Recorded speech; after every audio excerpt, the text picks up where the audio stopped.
Hey everybody, welcome back to the channel. I hope all of you are doing well, and I'm feeling pretty great today as I've recently finished a tournament for that Zumoners TCG has hosted for his game, and I ended up winning the entire thing. I'll have a link in the description below to some of the gameplay of the final match if you guys want to check that out, but in the meantime, I wanted to kind of go over my deck a little bit, kind of show you what cards I was going through, and just kind of explain some of my choices for a little bit. And with that, I'm going to send it on over to Untap so we can take a look at the deck, and I hope you enjoy. And this is what the deck ends up looking like on paper. You can see it's a water-wind combination deck that's labeled as a control deck, but you could easily label this as a mid-range deck if you want as well. There's plenty of aggressive pieces as well as ways to mess with what your opponent's got going on their side of the board. Before I get into the cards themselves, I want to take a look at the energy situation I'm playing. I've got 3 wind energy as well as 2 water energy. You can have a max of 5 energy total for your deck. And that might sound lopsided considering what I've got going on above, but it does kind of make sense. I may be running a lot more water cards, but a lot of the wind cards are a bit more expensive than I'm running, even though I'm running less of them. Speaking of wind, let's talk about the leader, Wind Witch. This is a wind type leader that allows you to, once per turn, spend 2 of your wind energies to shuffle 1 card from your hand into your deck and then draw 1 card. It's a pretty useful ability. I've managed to get a lot of use out of this during the tournament. It's definitely useful when you don't really have a lot going on, you need to fix your hand a little bit. It's just a nice little power to have on hand that you can use when you don't really have anything else going on. So let's talk about the cards themselves. I've got lots of water cards, not as many wind cards, and plenty of colorless cards, so let's start with the star of the show, and that is this full creature Sea Kraken. It's a 4-cost creature with 9 power when you've got all 3 pieces out at once. As the individual stats on when you play them individually don't really matter a ton, but you really want to play this when you can get the full creature out for free. And when you do, it's pretty powerful once it hits the field. You're able to attack 3 separate times, and if in case this card gets into trouble, you can always pay 2 water energies to be able to bounce it back to your hand. Can be kind of useful and never really came up, but still nice to have that little bit of protection when you need it. And this can often end up closing out the game. It's pretty much the main win condition of the deck. It's just a nice, big, powerful beater that can pretty much take on just about anything your opponent can throw at it. You do have to watch out for some weird stuff like shock from the light types and potentially the occasional destruction from the fire decks, but still a pretty powerful beast when it hits the board. As for the rest of the water types, we've got Split Slime for the early game. It's a 1-cost 0/1 that when it's destroyed, you get to free play up to 2 copies of this card from your deck or hand, so once one is destroyed by battle, you can just take the other 2 out of your deck and get them onto the field for some early game defense. It's always nice to have this. For a more aggressive 1-drop in water, we've got Ice Mantis. This is 3 attack, 0 defense, which isn't the most impressive stat line, but you do get to attack twice per turn. Very good for applying some early pressure to your opponent. You can really set them on the back foot. We've also got Icicle Fish, 2-cost 5/2 that can attack your opponent's shields directly. If your opponent's able to set up a board and it's hard for your creatures to be able to get around, this guy can at least put some pressure on those shields for when you need it. And finally, for the water, there's 2 copies of Flowing Draw. 2 costs, draws 2 cards. Pretty much the main reason, aside from Sea Kraken, you want to play water. It's just really good to be able to fish out more cards from your deck and be able to drown your opponent in advantage, dig through, get all those interaction pieces. It's very useful to have. Definitely recommend playing this card if you're playing any water deck. Onto the wind pieces, I've got 2 copies of Pet Bird since the leader I'm playing is a wind type.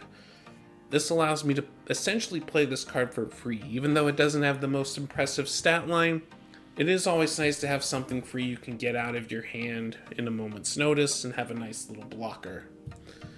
Very useful for that purpose. Not so much in the way of attacks, but can easily save you from a hit or two. Speaking of birds, we've got Gale Bird, 3 cost 7/4. Decent stat line for its cost, and it also has the ability when you cosplay it, you get to return 1 creature your opponent controls to the owner's hand. You can kind of temporarily get rid of stuff that your opponent has in play and can pretty much bounce anything back to their hand. Of course, your opponent is able to play it again, but it still allows you to open up the way to get in some extra attacks in. It's pretty nice to have. 3 copies of Cyclone Gorilla as well. 2 cost 6/3. Nothing too terrible about him, but he is a pretty decent attacker for the wind type, so that's kind of why he's in here. There's potentially other things I could put in its place, but he still hits pretty hard and he was able to put in some work throughout my games.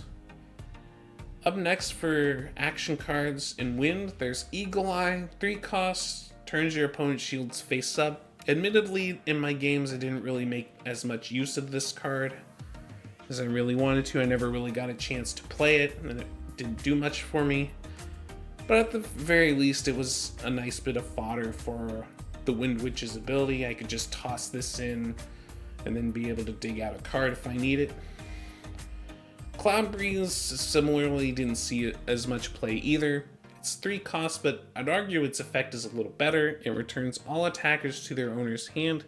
This does mean your attackers get returned too, but if you happen to have something like Sea Kraken in play, that's not as big of a deal. You can just bounce everything on the board to its owner's hand, and then free play your Sea Kraken back down and swing in. Can be a nice card in certain situations. It's not entirely bad.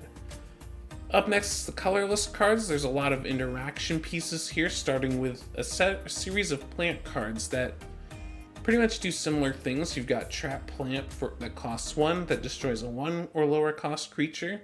Slithering Plant costs 2, destroys a 2 or cost or lower creature. And finally, Carnivore Plant, which costs 3 and destroys a 3 or lower cost creature. All of these are great for getting rid of any threats that might develop on your opponent's board, and they're just kind of welcome to have at a moment's notice. So they won't get rid of anything, most notably things like Volcano Giant or Mountain Giant, as they cost more than 3, but for just about anything else your opponent can throw at you, these are pretty nice to have. Up next is 3 copies of Energy Shield. If you need to protect a specific piece, it can be useful to have these. They can definitely save you from getting your creatures taken out, or for potentially a last minute save at the end of the game. If you don't have any shields left, this can stop that attack and keep you alive for one more turn while you dig for something to help gain control of the game back in your favor. Also got 2 copies of Anti-Spell Circle, which allows you to pay 1 to negate the ability of an action card and destroy it. Very nice to have if your opponent is threatening some removal on one of your creatures, or they're threatening an energy shield of your own and you really need to get in that attack. This can help you get around that. And the final 3 cards are more helpful for setup and for later in the game. 3 copies of Meditation. Potentially could reduce this to 2, but it's nice to have to just get the energy into play so you can play more cards. It's always a good thing to have. Blessed Horn as well. Free card that allows you to add a creature from your deck to your hand. It's a legendary, so this is the only legendary we can have in our deck. But it's pretty useful, especially in a deck like this. If we're missing a piece of the Sea Kraken, this can easily dig it out.